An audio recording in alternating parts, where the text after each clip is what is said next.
வணக்கம்மா.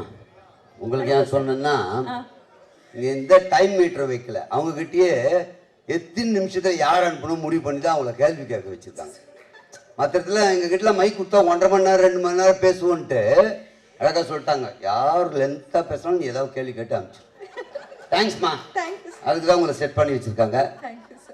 பேரன்புக்குரிய பெரியவர்களே, தாய்மார்களே, வாக்குரிமை பெற்ற வாக்காள பெருமக்களே, நாட்டை இருக்கின்ற இந்த வெளியீட்டு விழாவிற்கு வருகை தந்திருக்கும் அனைவருக்கும் அன்பு கலந்த வணக்கம். இது தேர்தலுக்காக பேசல, ஆனா இந்த பேச்சு பேசினாவே தேர்தல் நினைச்சிடறாங்க. இதை ஏன் இங்க சொல்றேன்னா, படத்தை பார்த்துட்டு ஆளுக்கு ஒரு விமர்சனம் இருக்கும். வீட்டுக்குள்ள இருக்கிறவனும் பார்த்துட்டு சொல்லலாம். இந்த யூடியூபர்ஸ் தப்பா நினச்சிக்காதீங்க, என்னடா இப்படி பேசுறேன்ட்டு. ஒருவேளை இது என்னுடைய ஆதங்கமாக இருக்கலாம், இல்லை இது வழியாக இருக்கலாம். அதோடைய வெளிப்பாடு தான். நீங்கள் கொஞ்சம் நினச்சி பார்த்தீங்கன்னா தெரியும். கல்யாணம் பண்ணிப்பார், வீட்டை கட்டிப்பார், படத்தை எடுத்துப்பார், ரிலீஸ் பண்ணிப்பார், அதை விட கஷ்டம் தெரியும். அதுபோல் ஒரு படத்தை ரிலீஸ் பண்ணிட்டு அப்புறம் நீங்கள் விமர்சனம் பண்ணுறீங்க, ரைட். அதுக்கு முன்னாடி உங்களுக்கு நான் ஒன்று சொல்கிறேன். ஒரு 10 நிமிஷம் கண்டென்ட் ஏதாவது எடுத்துங்க. 10 நிமிஷம் கண்டென்ட்டுக்கு எத்தனை ஆர்டிஸ்ட் வேணும் புக் பண்ணுங்க. லொக்கேஷன் பாருங்க, காஸ்டியூம் போடுங்க, மேக்கப் போடுங்க, ப்ராப்ஸ் கொண்டு வந்து வைங்க, ஷூட் பண்ணுங்க, எடிட் பண்ணுங்க, ஆர்ஆர் போடுங்க, அப்லோட் பண்ணுங்க, ஹேஷ்டேக் போடுங்க, டேக் போடுங்க, டிஸ்கிரிப்ஷன் வைங்க, லோட் பண்ண அப்புறம் தம்ப்லைன் வைங்க, அதுக்கப்புறம் போஸ்ட் பண்ணுங்க. யோசித்து பாருங்க. 10 நிமிஷம் கண்டென்ட்டே உங்களால் எடுக்க முடியல.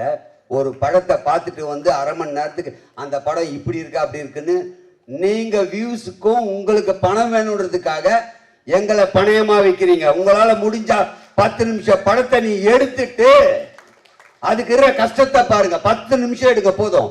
2 நாள் ஷூட்டிங் வரும் கிட்டத்தட்ட ஒழுங்கா எடுத்தா. இன்னைக்கு வந்தவங்க நாளைக்கு வர மாட்டாங்க, நாளைக்கு வந்தானா முடி வெட்டு வந்துடுவான், ஷேவ் பண்ணிட்டு வந்துடுவான், ஷர்ட்ல பட்டன் போட மாட்டான், இல்லை ஏதாவது ஒன்று இருக்கா, கண்டினியூட்டி கூட பார்க்க முடியாது 10 நிமிஷத்துக்கு.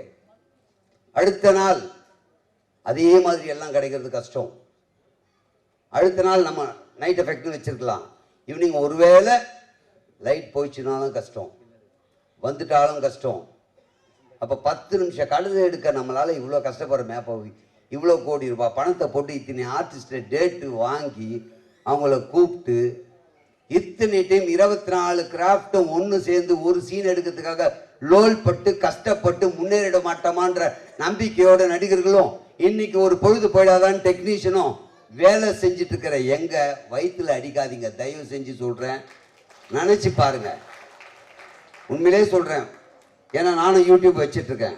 ஒரு 10 நிமிஷம் 5 நிமிஷம் கண்டென்ட்டுக்கு ஒருத்தர் கேட்டா வரேன்னு சொல்லிட்டு வராமல் போயிடுவாங்க. அன்னைக்கு மீதி பேர் வந்தவங்க என்ன கேள்வி கேட்பாங்க, என்னங்க இன்னைக்கு இல்லைன்றீங்க, அவங்க வரலன்றதுக்கா. ஒரே ஒரு ஆள் வரலன்னா நாங்கள் இவ்வளோ வாங்கி கட்டிக்கிறோம்.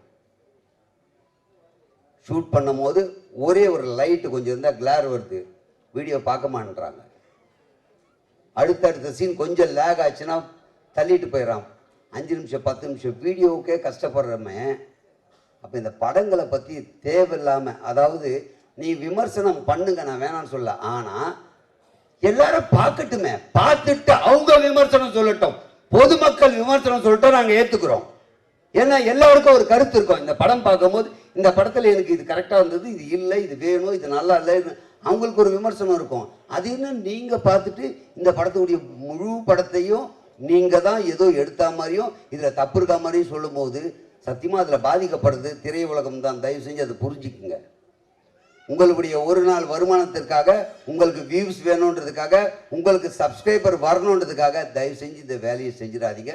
மீண்டும் ஒரு முறை, எங்கள் திரைப்படத்தை வாழ வைப்பது தயாரிப்பாளர்கள் என்றால் அதை விட ஒரு படி மேலே நீங்கள் ஊடகத்தவர்கள் தான் எங்களை வாழ வைக்கிறீங்க. ஆனால் அப்படியாப்பட்ட நீங்களே இந்த தவறு செய்யாதீங்கன்னு அன்போடு கேட்டுக்கிறேன். நீங்கள் ஏதாவது கேள்வி கேளுங்க, எனக்கு கொடுத்த டைமுக்கு மேலே பேசிட்டு சொல்லுங்க. இல்லை சார், ஆக்சுவலி ரொம்ப தேவையான ஒன்று நீங்கள் சொல்லியிருக்கீங்க. ஐ திங்க் படமெல்லாம் தாண்டி அந்த படம் நிலை நிற்கிறதுக்கும் அது வெற்றி பெறுவதற்குமான முக்கியமான விஷயம் சொல்லியிருக்கீங்க. தேங்க்யூ ஸோ மச் சார், ரொம்ப அழகாக பேசுனீங்க. இந்த படம் பற்றி சொல்லுங்கள் சார், உங்களோட அனுபவம் பற்றி சொல்லுங்கள். இப்போ நம்ம படத்துக்கு வருவோம். நிச்சயமா. எழில் சாருடைய படத்தில் நடிக்கும் போது எல்லாருக்குமே ஒரு மகிழ்ச்சி இருக்கும். அவங்க எல்லாரும் சொல்கிற மாதிரி தான். என் மனைவி, என்னுடைய தாய் தந்தையர், என் குடும்பத்தினர் கூட என்னை பேச வச்சு அழகு பார்த்துருக்க மாட்டாங்க. எழில் சார் என்னை பேச வச்சு அழகு பார்த்துருக்கு. பேசட்டும், போதும், எவ்வளோ பேசுகிறானோ பேசட்டும். மானிட்டராண்ட பார்த்து சிரிச்சுக்கிட்டே இருப்பார். இப்படி ஒரு இயக்குனர் பார்க்க முடியாது. எதுக்கு இவ்வளோ அப்படின்னு சொல்லுவாங்க. சரி, அவன் பேசணும் ஆசைப்படுறான், பேசட்டும், எது வேணுமோ வச்சுக்கலாம், அதில் தெளிவாக இருக்காரு. அது மாதிரி ஒரு அருமையான இயக்குனர் எல்லாருக்குமே ஒரு நல்ல ஒரு வாய்ப்பு எங்களுக்கெல்லாம் கொடுத்துருவார். எப்பயுமே யார் என்ன செய்ய வர அவங்ககிட்ட ஏதோ ஒன்று இருக்கு அப்படின்னா வெளியே வரணும்ல, வரதுக்கு முன்னாடியே கட் பண்ணால் அந்த விஷயத்தில் எங்களுக்கு வந்து ஏழு சார்புடைய இந்த விஷயம் எங்களை நிறைய பேரை காப்பாற்றிருக்கு. அதே மாதிரி எங்கள் ஃபேமிலியில், அதாவது இந்த படத்தில் படமுடைய டீமு எல்லா படத்துலையும் வச்சுட்டு இருப்பார். நீங்கள் அவருடைய படம் பாருங்க, இதில் இருக்கிற டீம் மொத்த பேரும் அடுத்த படத்துலையும் இருப்போம். அதே முகண்டா வேணாம், புதுசாக யாருன்னா போடுவோம். இவர்கள் எல்லாம் என்னுடைய குழந்தைகள்ன்ற மாதிரி, என்னுடைய பள்ளியில் பயின்றவர்கள்ன்ற மாதிரி எல்லாருக்குமே வாய்ப்பு கொடுப்பாரு. அது எங்களுக்கு பெரிய விஷயம்.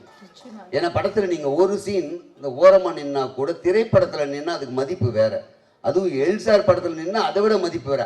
அப்போ யாருமே ஏமாந்துடக்கூடாது. எல்சார் படம் பண்ணுறாருன்னா எங்களை எல்லாம் கூப்பிட்டுருவாருன்னு நம்பிக்கையாக இருப்போம். அப்படி இன்னைக்கு பலர் நம்பிக்கையாக இருக்கக்கூடிய ஒரு விஷயத்தை தொடர்ந்து கொடுக்குறாரு. உங்களுக்கு மிகப்பெரிய நன்றி சார்.